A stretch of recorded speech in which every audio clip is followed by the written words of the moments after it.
जय हिंद दोस्तों, स्वागत है आप सभी का डेली करंट अफेयर क्लास में। दोस्तों, आज की क्लास में हम देखने वाले हैं अंतर्राष्ट्रीय संबंध। अंतर्राष्ट्रीय संबंध में क्या देखेंगे?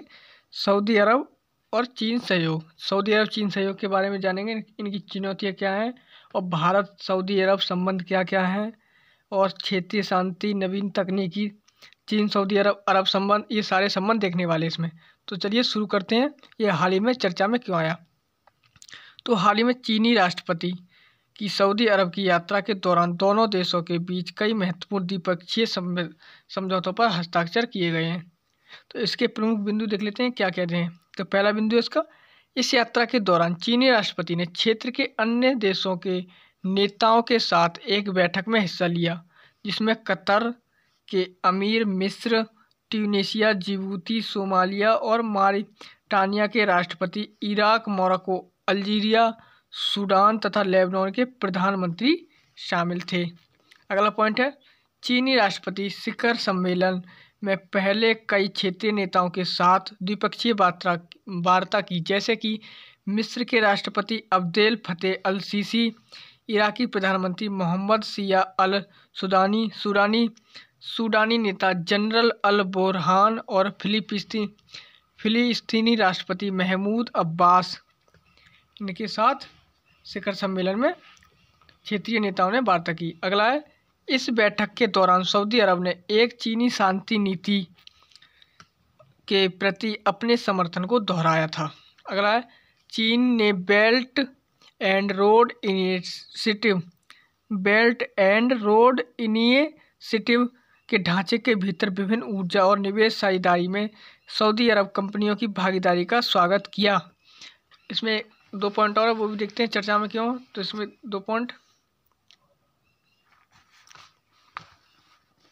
तो चीनी राष्ट्रपति सऊदी अरब की यात्रा के दौरान दोनों देशों के बीच हरित ऊर्जा, सुरक्षा, प्रौद्योगिकी, क्लाउड सेवाओं, परिवहन, रसद, चिकित्सा, उद्योग, आवास और निर्माण में 34 निवेश समझौते पर हस्ताक्षर किए गए। ये समझौता दोनों देशों के बीच आर्थिक संबंधों को मजबूत करने के साथ साथ सऊदी अरब को चीन की बेल्ट एंड रोड पहल के दायरे में लाएंगे। दोनों देशों के अपने आर्थिक संबंधों के महत्व पर जोर दिया गया। बीआरआई तथा सऊदी अरब के विजन 2030 के बीच समन्वय को तेज करने का संकल्प लिया। सहयोग के प्रमुख क्षेत्र, तो सहयोग के प्रमुख क्षेत्र क्या है? तो ऊर्जा साझेदारी। इस बैठक के दौरान दोनों देशों ने वार्ता खाड़ी परिषद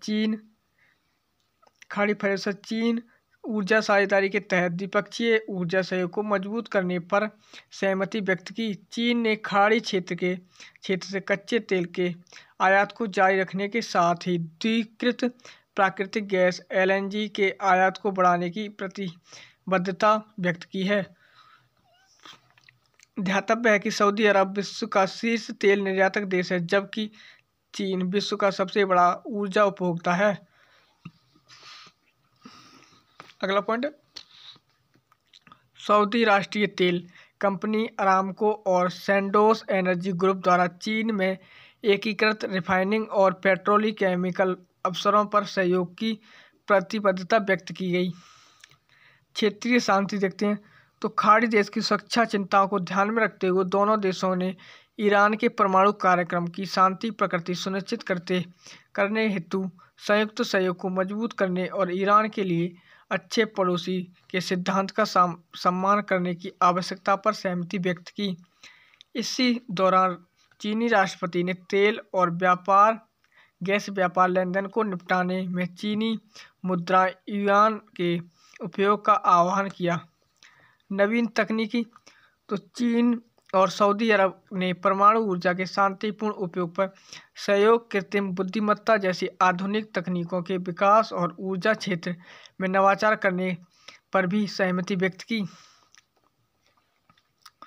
इस दौरान क्लाउड, डेटा कंप्यूटिंग और सऊदी अरब शहरों में उच्च तकनीकी से लैस परिसरों के निर्माण के लिए सऊदी सरकार और हुआवेई के बीच समझौता ज्ञापन पर हस्ताक्षर किए गए। चीन सऊदी अरब संबंध। वर्तमान में चीन 87.3 $3 बिलियन के द्विपक्षीय व्यापार वर्ष 2021 में के साथ सऊदी अरब का सबसे बड़ा व्यापारिक भागीदार है। इस दौरान सऊदी अरब की चीनी निर्यात $30.3 बिलियन, जबकि सऊदी अरब से चीन का आयात कुल 57 बिलियन था।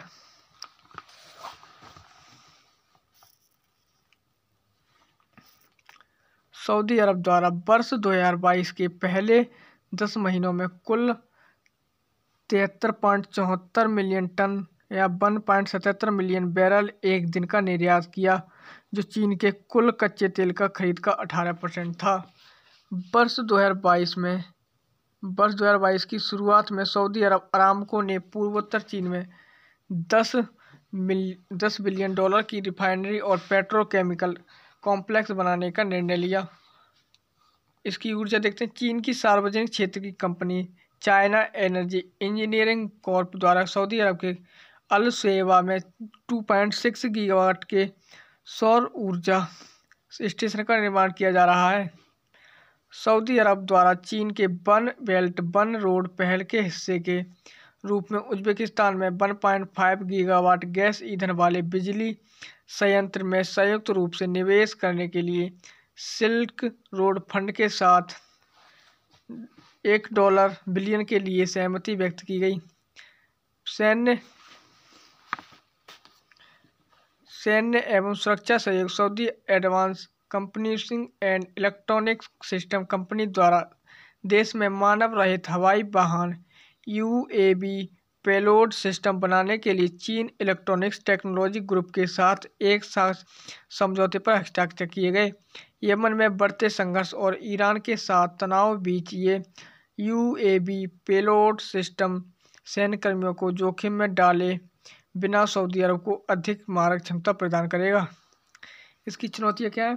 तो वर्तमान में कच्चे तेल की उत्पादन मात्रा को लेकर सऊदी अरब और अमेरिका के बीच मतभेद तथा ईरान परमाणु समझौते पर सहमति के बीच खाड़ी क्षेत्र में चीन का बढ़ता प्रभुत्व चिंता का विषय है। चीन ने वर्ष 2020 में यूरोपीय संघ को GCC के सबसे बड़े व्यापारिक भागीदार के रूप में प्रतिस्थापित किया। इस दौरान चीन GCC का द्विपक्षीय व्यापार $161 बिलियन तक पहुंच गया। इसके अतिरिक्त चीन द्वारा वर्ष 2021 में ईरान के साथ कच्चे तेल की स्थिर आपूर्ति के बदले में 25 वर्षों में ईरान में $400 बिलियन का निवेश करने पर सहमति व्यक्त की गई। पाकिस्तान सऊदी अरब को बड़े पैमाने पर सैन्य समर्थन प्रदान करने के साथ सऊदी सैनिकों को सैन्य प्रशिक्षण भी प्रदान करता है। ऐसे में सऊदी अरब के साथ चीन एवं पाकिस्तान का बढ़ता सहयोग इस क्षेत्र में भारत के सामरिक हितों को प्रभावित कर रहा है। भारत सऊदी अरब संबंध। भारत और सऊदी अरब बीच वर्ष 1947 में राजनयिक संबंधों की स्थापना के बाद वर्ष 2006 में अपनाई गई दिल्ली घोषणा और 2010 की रियाद घोषणा ने दोनों के बीच विभिन्न क्षेत्रों में सहयोग की नींव रखी। रियाद घोषणा के तहत दोनों देशों के संबंधों को रणनीतिक साझेदारी में बदल दिया गया। वर्ष 2019 में दोनों देशों के बीच द्विपक्षीय सहयोग को सुगम बनाने के लिए सामरिक भागीदारी परिषद की स्थापना की गई।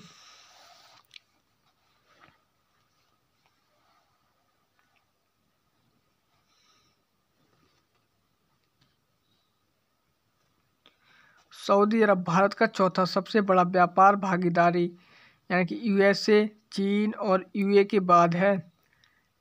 भारत अपने कच्चे तेल की आवश्यकता का लगभग 18% सऊदी अरब से आयात करता है। वित्त वर्ष 2021-22 में द्विपक्षीय व्यापार $42.8 बिलियन तक पहुंच गया था। सऊदी अरब $3.13 बिलियन मार्च 2021 के निवेश के साथ भारत में 17वां सबसे बड़ा निवेशक है। वर्ष 2019 में सऊदी क्राउन प्रिंस ने आने वाले वर्षों में भारत में ऊर्जा संशोधन, पेट्रोकेमिकल, बुनियादी ढांचा, कृषि, खनिज और खनन, विनिर्माण, शिक्षा और स्वास्थ्य जैसे विविध क्षेत्रों में 100 बिलियन के निवेश की घोषणा की थी।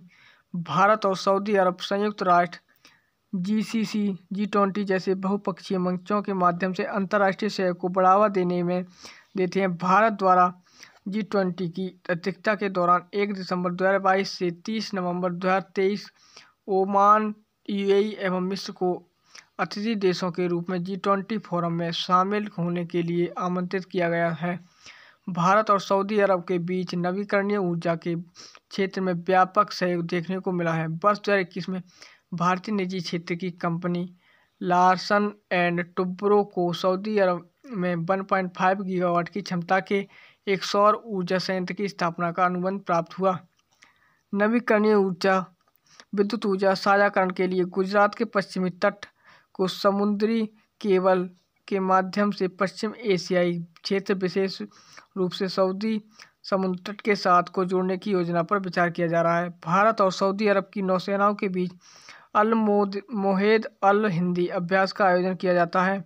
वर्ष 2019 में दोनों देशों ने राष्ट्रीय सुरक्षा सलाहकारों के स्तर पर एक व्यापक सुरक्षा संबंध का गठन और आतंकवाद का मुकाबला करने के लिए एक संयुक्त कार्य समूह की स्थापना सहमति व्यक्त की थी। आगे की रहा, भारत को सऊदी अरब के साथ कच्चे तेल के व्यापार से आगे बढ़ते हुए नवीनीकरण ऊर्जा, सूचना प्रौद्योगिकी आदि क्षेत्रों में द्विपक्षीय सहयोग को बढ़ावा देने का प्रयास करना चाहिए। अमेरिका के नेतृत्व हुए अब्राहम अकॉर्ड के बाद से अरब देशों और इजराइल के बीच संबंधों में सुधार का लाभ उठाते हुए भारत को इस क्षेत्र में समान विचारधारा वाले देशों के साथ बहुपक्षीय साझेदार को स्थापित करने का प्रयास करना चाहिए। ये आगे की राह हो गई। दोस्तों, ये इसका संभावित प्रश्न है। पिछले एक दशक में चीन ने दक्षिण एशिया से परे विश्व के अन्य क्षेत्रों में अपनी व्यावसायिक एवं सैन्य पहुंच का विस्तार किया है। इस संदर्भ में चीन और सऊदी अरब के बीच हालिया सहयोग समझौतों की समीक्षा करते हुए खाड़ी देशों क्षेत्र के देशों के साथ भारत के संबंधों पर इसके प्रभाव की चर्चा कीजिए। ये इसका संभावित प्रश्न हो गया। दोस्तों, ये क्लास यहीं तक है। मिलते हैं अगली क्लास में नए टॉपिक के साथ। तब तक के लिए जय हिंद।